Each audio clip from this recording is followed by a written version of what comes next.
Hello, my name is Gregory Dobbs and welcome to Good Reading Conversations. Tonight I'm joined by Dominique Roques to talk about his wonderful new book, In Search of Perfumes. Dominique, welcome to the Good Reading Conversations. Thank you very much. Happy to be with you tonight. We'll be chatting for around 30 minutes and then we'll be taking questions from the audiences. If you'd like to propose one, just put it in the chat and we'll ask your question. Dominique, welcome to Sydney and welcome to Good Reading Conversations. I want to start with this idea that you're a sorcerer. You describe yourself as a sorcerer in the book. What is a sorcerer and what kind of magic do you wield? Yes, I'm not a magician. Actually, maybe to explain in not too long what I've been doing for over 3 decades is to remind that a perfume is always a combination of synthetic parts, synthetic molecules, and of course, of natural ingredients. So my job has been to research in maybe 40, 45 different countries, around 200 different ingredients that are absolutely necessary to make those perfumes.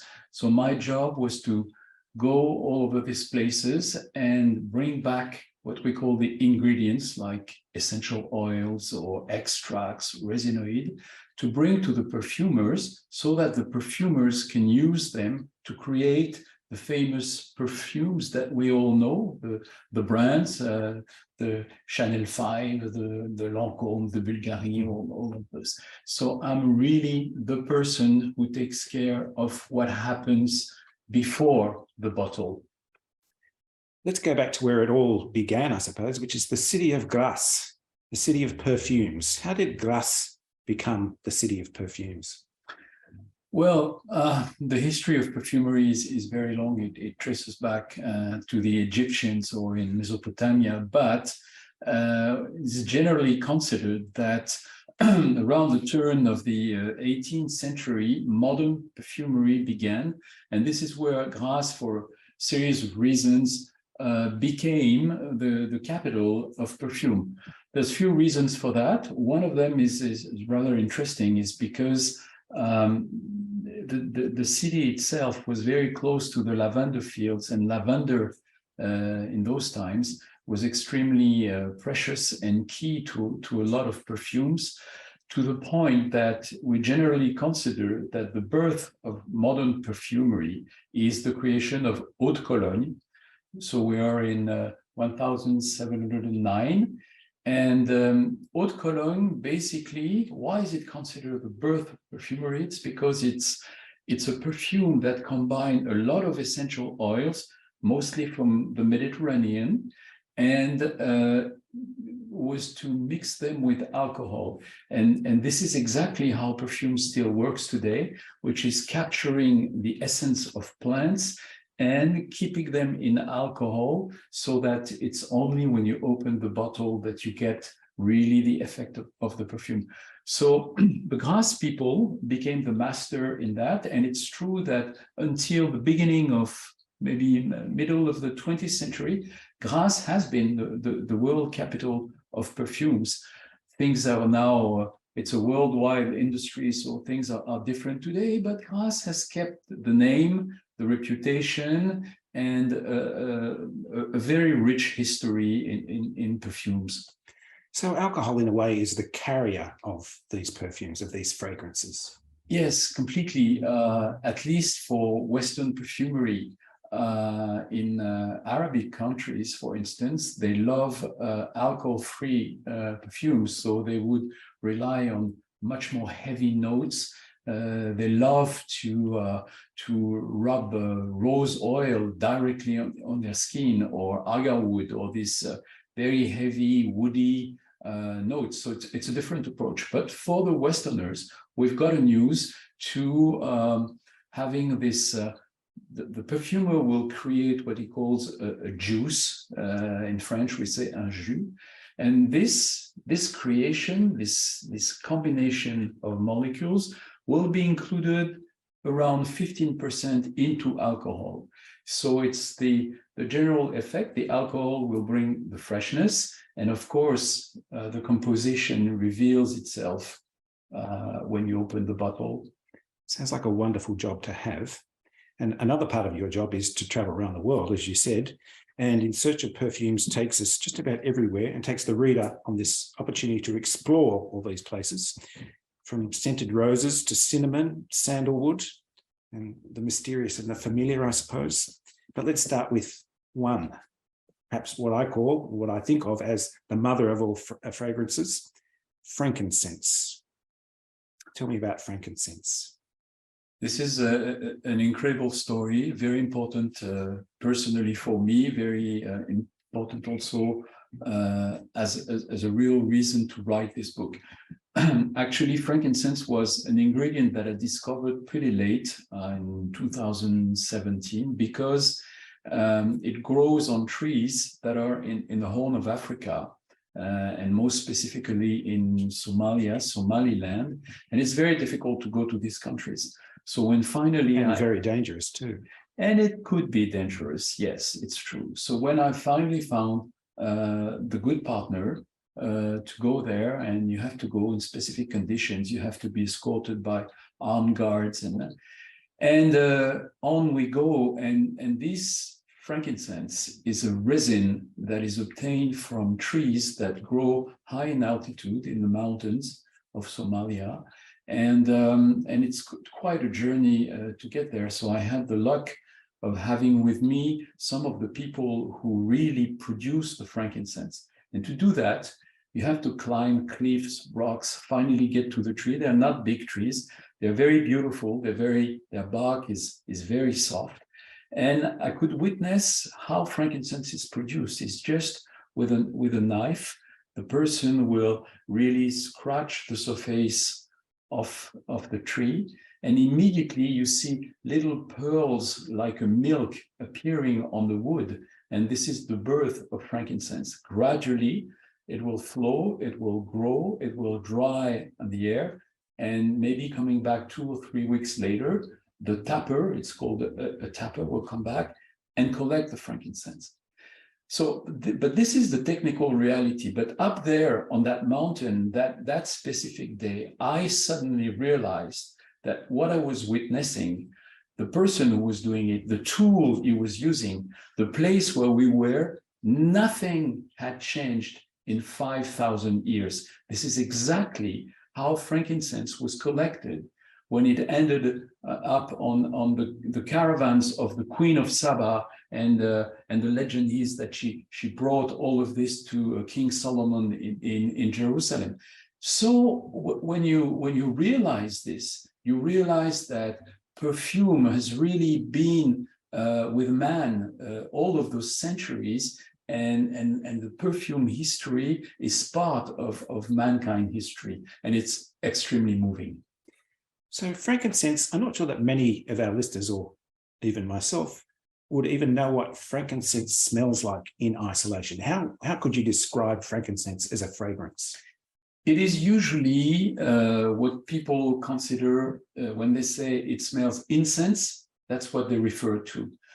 Frankincense in different qualities is what is used in churches for the ceremony, what is burned. So it's this very deep, extremely rich smell that combines deep woody notes with almost citrus-like aspects. It's absolutely unique, and as I said, it still in the creation today, it's a key ingredient for perfumery. What kind of role might it play in the blending of a particular perfume?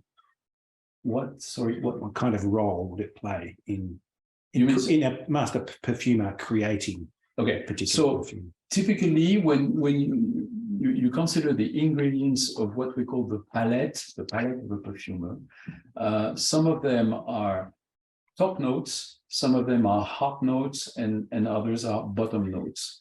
So frankincense could be used generally as a hot note, sometimes a bottom note, because it's heavy, it's strong, it is able to capture the smell of other ingredients. So the role would be really to bring the depth and the richness of the creation. There's so many ingredients explored in your book, and one of the ones that caught my eye was this thing called Peru balsam. So it's used in drink flavoring, in perfumes, and in medicine and pharmaceuticals. But curiously, it's also one of the top 5 allergens, which is a little bit of a contradiction. But one of the most difficult to source as well. And even stranger, Peru balsam doesn't actually come from Peru. Yeah, so this is another ingredient that comes from a tree, Central America. It comes from Salvador. It's called Peru balsam, I think, for 2 reasons. The most obvious one is that when the Spaniards started to export what they had found in America, they found that this ingredient was smelling very good, and they also saw from the local communities that it could heal wounds. So it was rather precious, and the city from which they exported it was actually Lima in Peru. But another remark, because it's also true for other ingredients, is that for a very long time, we were talking about caste. The perfume industry didn't want to reveal its source. They liked to work in secrecy and things to be hidden. So Peru balsam, this is fine, you know. You don't have to tell that it comes from Salvador. The same, we have Siam benzoin.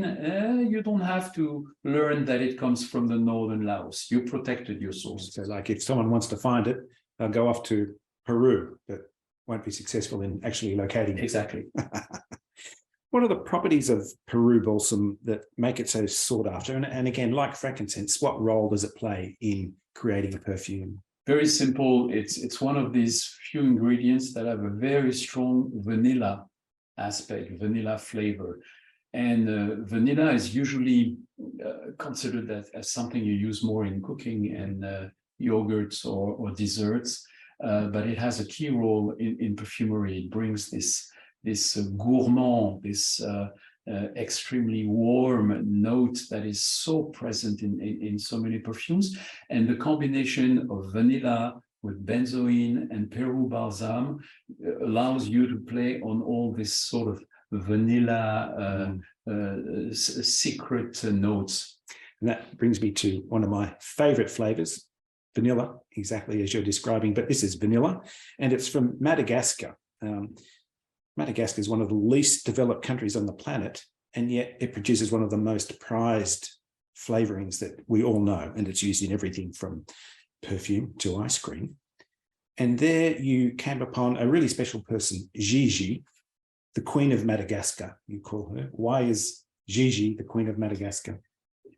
Well, what I wanted to illustrate in the book is that when you start going to countries like Madagascar or Haiti, a couple of others, you're suddenly on a different planet because you're confronted to very cruel and harsh realities of poverty, of underdevelopment.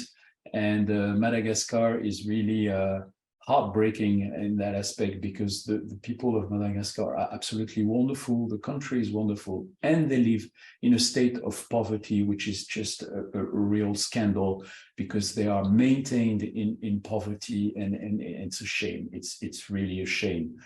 Nonetheless, these farmers keep, because they have to, it's their way of living, keep cultivating the vanilla. And Gigi is a great person. She was the 12th child of a Chinese family established in Madagascar, and she started helping her parents in a very small shop. And she realized that vanilla was probably the most precious thing that she could work on. And she started herself bare feet to go kilometers and kilometers into the bush to try to source the green beans that grow on the vines and to cure them. And she was successful. But what is remarkable is that in this success that she had, she's now one of the 2 main exporters of vanilla in Madagascar. She never forgot her origins, never forgot the poverty, and what she did for all these people in terms of trying water supply, digging wells, building schools, dispensaries is completely remarkable. And in my heart and in my eyes, this is what makes her the Queen of Vanilla. She sounds like a remarkable person. Has she been able to have a real impact on raising living standards in Madagascar? There is an impact, but the task is tremendous. Let's face it. So I think there's a very recent, I would say, in the last 10 years, maybe, consciousness, very much under the pressure of consumers, because the young consumers of today, as you know, if we follow with this example of Madagascar, they will say, okay, you tell me you have the best vanilla in the world in my bottle of perfume, but show me that this is ethical. Show me that the children of Madagascar were not in slavery to do some of this vanilla supply chain. So there is this demand for transparency, which is, as I said, recent, but is a very, very efficient push in the back of the perfume industry to change its way of working. Well, let's hope that continues, that trend continues, and perhaps even filters through to some of the other ingredients that you source. Yes, absolutely. And we'll talk about sustainability in a moment. But before we get there, I want to talk about lavender. Now, lavender is one of the most popular fragrances. Everybody recognizes the smell of lavender. But in your writing, I detect something of a lament for lavender. Perhaps it's a victim of its own popularity. And you say that lavender has lost its soul. What do you mean by lavender having lost its soul? So originally, lavender was growing above 1,000 meters in altitude in the French Alps, in the French Haute-Provence. And it's been like that for centuries. So the farmers, the shepherds, they would go, entire families, and with sickles, and they would just harvest wild lavender. And this wild lavender had a certain quality of perfume that gets in part lost when the need for the product was such that they started planting artificial fields of lavender at a lower altitude. So a change of terroir, a change of climate also changed the perfume of lavender. And it went much further after that in the 60s and 70s, where a hybrid of lavender was invented that's called lavandin, which is more camphor in smell, really less quality, very different from lavender, but that's the lavender note that is hugely used in washing powders and all of those products. Can lavender have what we call terroir, or what the French call terroir, which they apply to cheese and wine? Is that something that we might recognize, the terroir of a particular lavender? I think lavender is the perfect example. There's the main producer in the world today of lavender is not France anymore, it's Bulgaria. And there's lavender everywhere. There's a very significant production of lavender in Australia. And typically, a lavender from Tasmania will not smell like a Bulgarian or like a French. So there may be, a reason of the hybrids that were used, but also this terroir is obvious.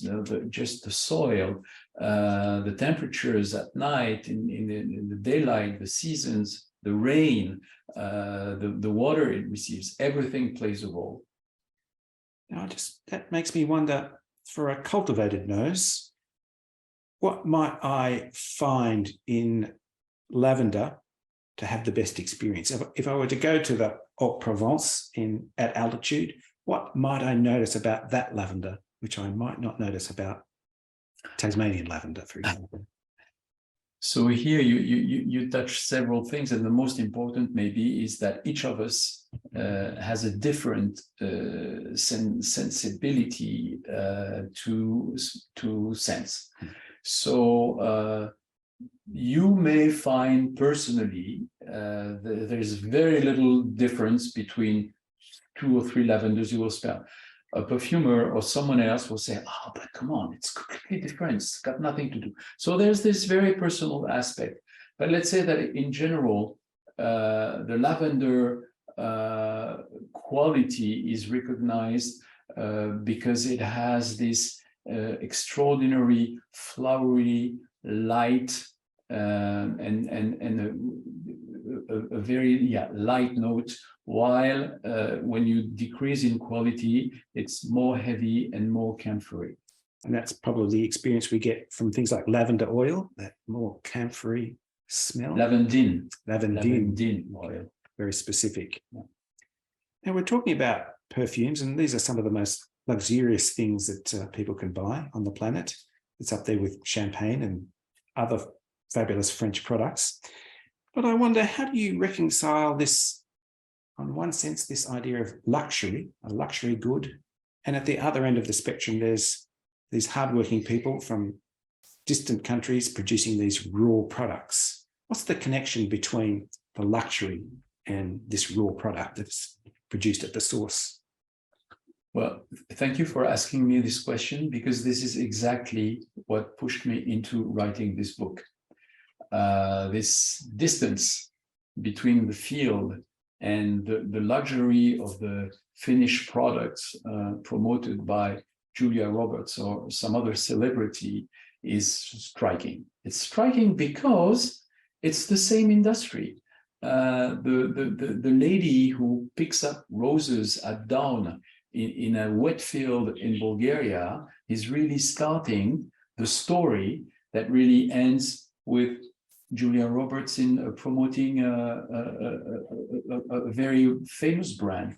So this is so striking to me that the idea of the book is to pay a tribute to all these people who are unknown, hundreds, thousands, and many more, and that whose work is sometimes not known and not recognized. I want these people to be recognized. I want people to understand that luxury is not only inside the bottle, but that a beautiful jasmine absolute, a beautiful vanilla extract, a beautiful rose oil is utter luxury. And this is very important, because if we want what has been started ages ago with the Egyptians or the Persians to continue and not to stop, we will have to realize that we need to consider these products and the people who craft them and give them, reward them with decent and interesting prices if we want them to keep doing this, and especially their children, because we're in a world that changes so much that, who guarantees that the children of the guy who climbs 20 meters high with his torch to do Peru balsam, that the children will want to do the same instead of going down to the cities and maybe go into dealing drugs? It's really very important issues. And that actually brings us to another important issue, which is the sustainability of producing these products. And that's becoming increasingly important in everything that humans do and produce. You mentioned the idea of people coming out of poverty through the production of vanilla, or attempting to. But with that comes this issue of being able to produce these products in the quantities that are needed. And that suggests to me that there's quite a lot of scope for exploitation and overproduction of these things. So what are the products that are most vulnerable to exploitation, and along with that, the exploitation of the people that produce them? So I think, again, it's very true. It's the most vulnerable are what we call the wild products, because rose is fragile, but you cultivate it. So you can cultivate less, you can cultivate more, you can cultivate a little bit more in Turkey than you used to do, and a little less in Bulgaria. You have a few factors that you can play, and still rose oil will be produced. If you go to ingredients like we mentioned, frankincense, benzoin, which is also a resin coming from a tree, Peru balsam, and I would say perfume trees products in general, then it's a whole different story, because history has shown that the risk of destroying or damaging the resource exists. The best example being, unfortunately, or unfortunately now maybe, the sandalwood. So the story of the sandalwood is the soul of India somewhere, Indian sandalwood. It's been with Indians forever, and the Indians still today live with sandalwood. They use it as a paste on their forehead. They use it in soaps. When they are rich, they always try to burn a little bit of sandalwood because this scent is completely embedded in their culture. So the story was fine. They had a lot of resource of sandalwood forest until the international perfumery stepped in after World War I, and the demand for the sandalwood oil was such that the Indians have physically destroyed their resource. They've cut down all the trees without realizing it until the very last years, and leading to smuggling, to fights, to robbery, to murders. Very sad story. Very sad story for perfumers also, who all of a sudden couldn't find their oil, the oil they absolutely needed anymore. Said, what's going on? There's no more Indian sandalwood available.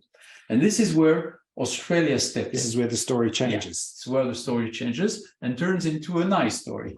And what happened is because some Australians were already distilling another type of sandalwood endemic to Australia, Sandalum spicatum, they suddenly had the idea of saying, well, but in the northwest of our country, we have similar conditions to the ones of Kerala in Mysore in India. And here we're talking about the Kimberley. Yes, near the Kimberleys, in the area of Kununurra. Mm-hmm. And 15, 20 years ago, they started a big project, big scale projects of planting Indian sandalwood in Australia. And it's been a success. It's a fantastic success, actually, with thousands of hectares now growing and oil being produced, because the first trees have now more than 15 years, so it's possible to use them. And the product is back on the palette of the perfumers. Mm-hmm. So the Indian sandalwood now comes from northwestern Australia. That is a lovely story. But I guess the purists might say, well, is the sandalwood from Australia as good as the Indian sandalwood? Does it stand up? Is it comparable? I don't know. Very interesting. I'm absolutely convinced that it's going to be exactly the same quality as the Indian was. What happens now is around the age of the tree. The trees don't like to be used too young. Typically, for whatever type of perfume, we should never use a tree before it's 30, 40 years old, where there's time enough for the heart to really develop. Because of economic and pressure of the needs of the product, as I mentioned, distillation has started with trees that are 15 years old. So yes, the oil is very good, but has a different aspect in the balance between the woody notes and the milky, creamy notes. But this, as time goes, of course, will be compensated, and soon we will have a 20, 25 years old trees to be used. Now, does the tree have to be destroyed in order to extract the fragrance, the aroma? Yes. So it's death to the tree, but life to the fragrance? Yes, but if this is very true for a lot of forestry. So it's just a game of replanting more than what you cut. And from what I have witnessed of the companies that work well in Kununurra, they're absolutely, completely aware of that. And the resource is very well maintained. That is a good story. Now, I've got another question for you, but it's really about you. And you're a great traveler. You've, as you said, 45 different countries in search of all manner of things. And I wondered what you take with you. What are the essential items that you take with you, both in terms of equipment, and you must have to go in with a certain attitude? So my best equipment is my partner. I never go anywhere without a local partner, because they are the people who know.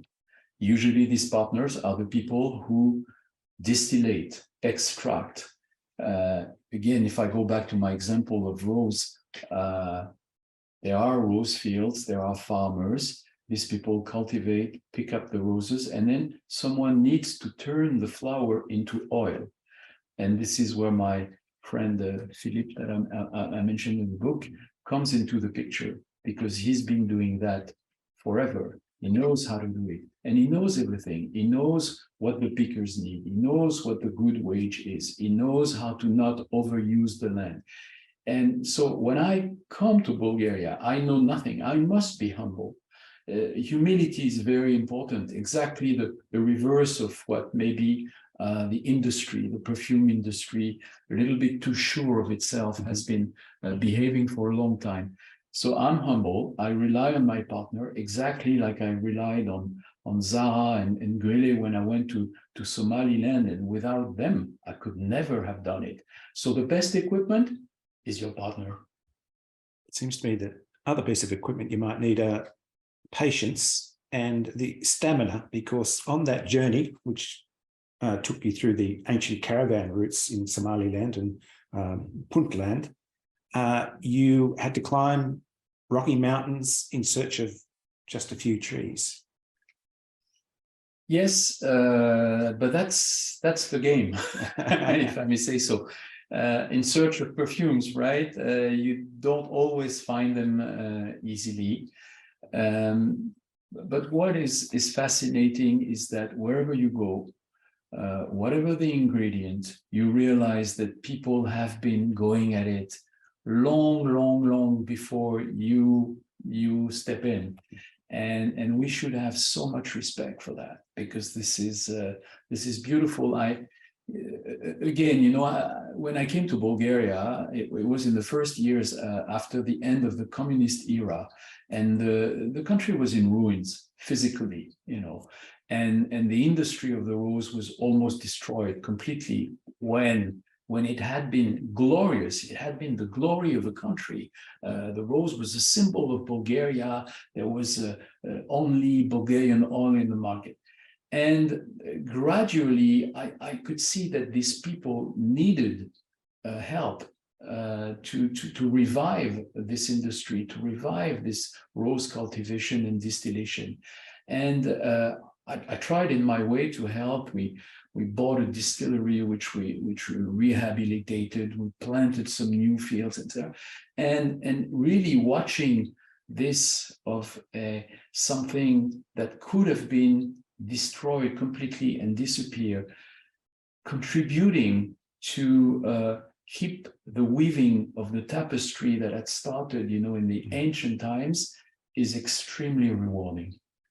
It's amazing that the techniques of extracting these resins and perfumes have essentially remained the same over millennia. Yeah, but I think that's a beautiful tribute to the intelligence and the skills of these people. The Persians invented the rose water in very early on, and it was only quite a few centuries after that the rose oil was discovered, because the mastering of the distillation processes made it possible. And all the history of perfumery is following the progress in technology. From the start, men have been wondering, how can we capture what nature gives us that smells so good? How can we capture the smell of jasmine, the smell of rose? How can we capture the beauty of the cedar wood that enchanted King Solomon when he was using it to build his palace or the temple? It's this constant quest for capturing the scent and the perfume, which is exquisite, really. Absolutely. At this point, I'd just like to remind listeners that if they'd like to forward any questions, to use the chat and to direct your questions through the chat, and we'll ask those. Okay. I guess one other thing I'd like to ask you is the beautiful language that you use to describe perfumes. You're obviously well practiced at describing them, and it's a very difficult thing to describe. I wonder, at the source of these fragrances, of the materials that create these fragrances, do the people who produce those talk in the same way about the materials they produce in terms of their fragrance as you do? Does the language they use differ to yours? It doesn't differ from mine. We speak the same language. It clearly is different from the perfumer's language. Perfumer's language is fascinating because you have to realize that our sense of olfaction is completely underdeveloped. We don't learn scents and smells at school. So some of us are really interested and smell well. Others don't, although they would maybe like, but they're not trained. Perfumers is a different people. They learn for 3 or 5 years to memorize hundreds of different smells. Memorize, classify, be able to visualize what the combination may be, and they do that once they're trained in their head. So attached to that, of course, they use a vocabulary that is quite fascinating for us. If I give you a sample of rose oil and I ask you to describe it, you will be very limited. Maybe you will say, "Oh, it smells very good." I'll probably say it smells like Turkish delight, or something basic like that. But you will have your own images, 2, 3 words, but then you'll stop. Perfumers, you should listen to them. They take you in a complete journey, because they will immediately say, so this rose, yeah, it is very artichoke, although I love this peppery facet, and then they go on and on and on and on and on. And they will do that for any type of sample. So they have built their own vocabulary to illustrate and to be able to communicate what they feel about the scents. I wonder what dinner with a master perfumer, what the conversation goes like. But we do have some questions from listeners, and I've got a question from Rowena, who asks, what is the rarest ingredient used in perfume? Alors, the rarest, the most costly, I don't know. One of the rarest is called agar wood.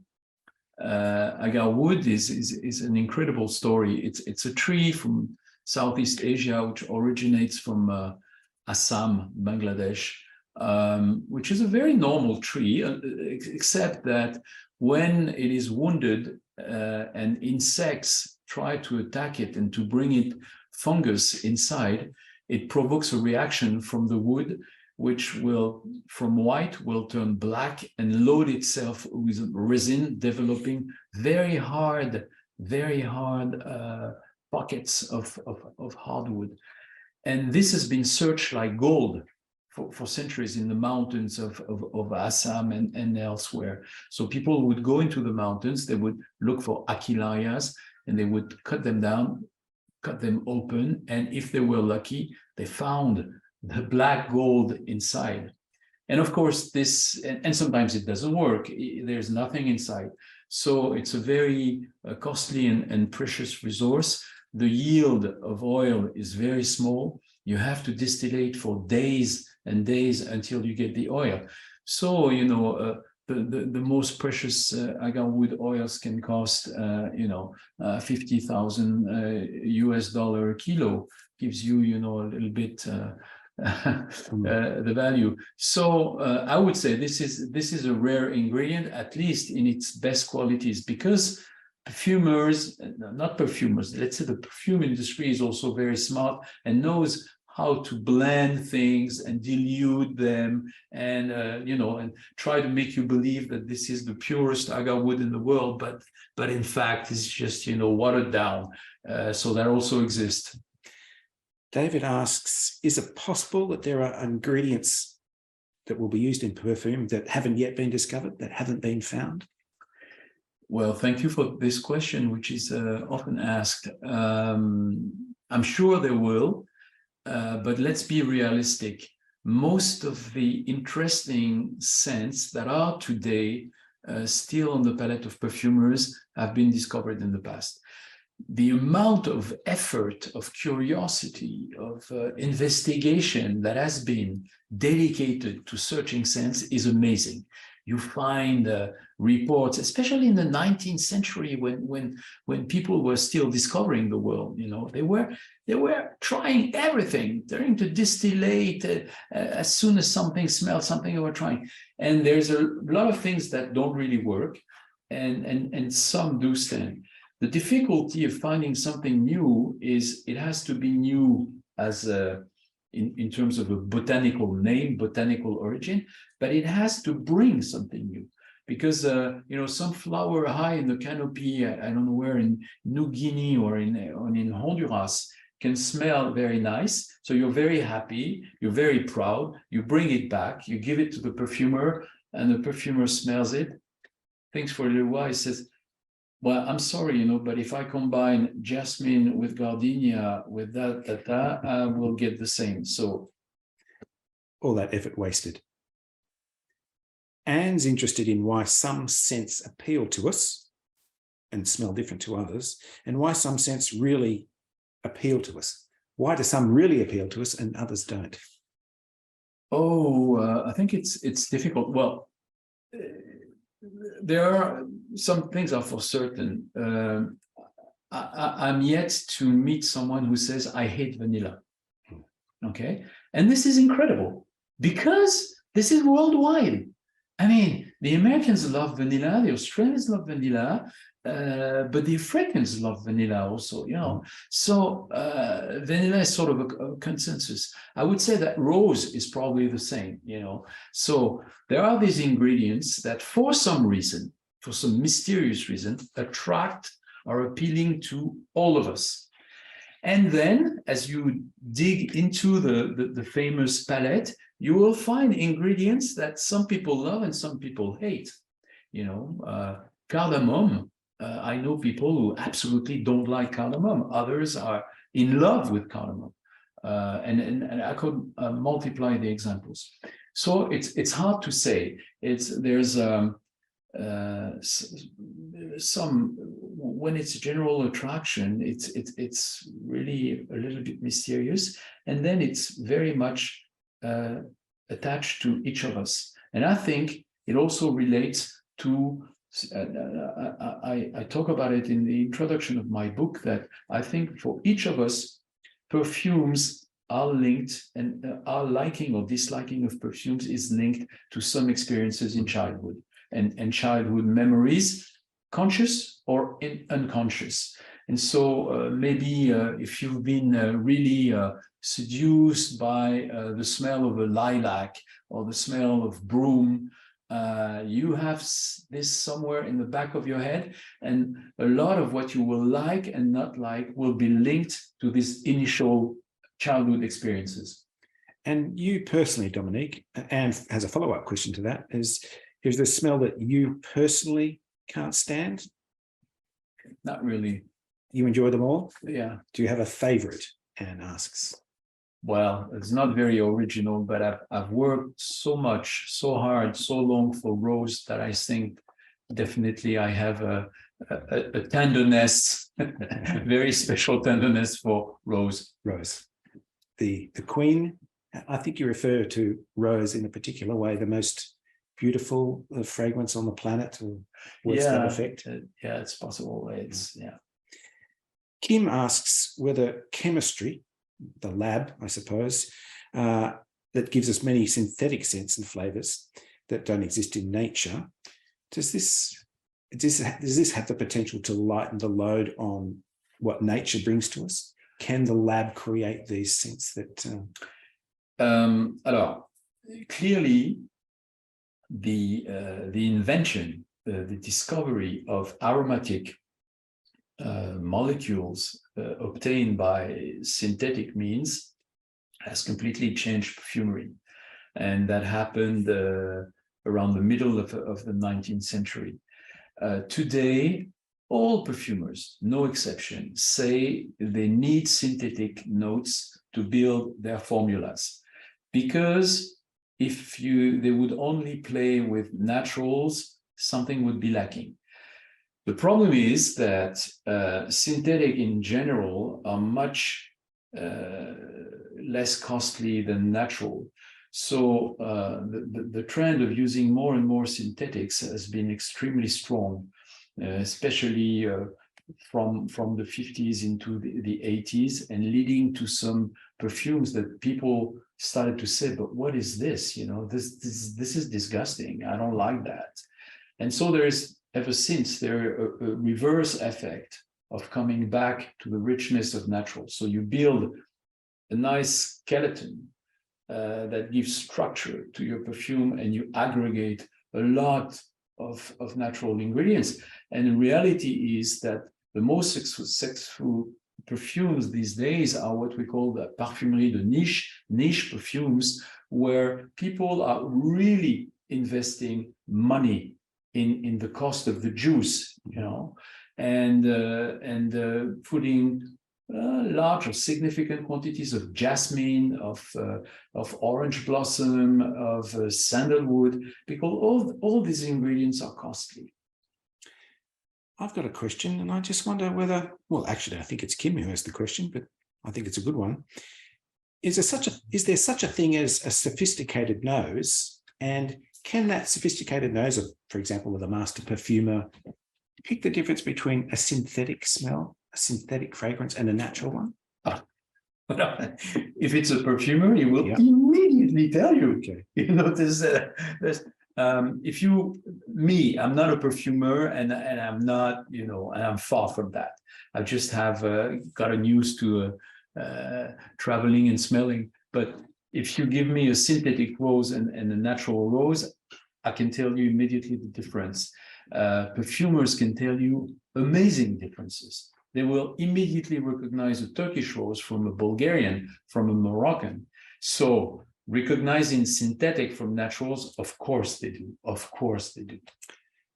Another question I have is, a lot of these perfumes are branded with a particular movie star or a pop star.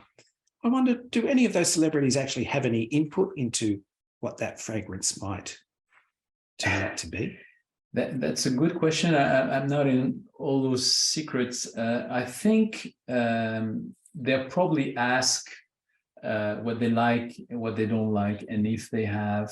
Some of them are pretty. I remember stories. Some of them are pretty passionate about being involved in the choice of a perfume. But of course, you know, in the end, it's really the marketing teams of the brands that will decide what will work and what won't work. As the saying goes, the marketers are running the world. Well, in perfumery also, yes. Now, Dominique, these products that you source, they're so steeped in history and romance, romantic, not just, romantic in the sense that the fine fragrances and the applications that they have, but also in the history that each of them have and the romance of travel that your book conjures. And your writing evokes so beautifully all those distant shores, all those places that we probably will never visit as individuals, that only someone like you can go to.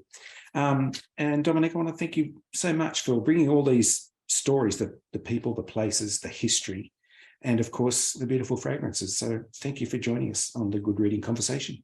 Thanks to you. It was really nice talking to you. Thank you. Thank you.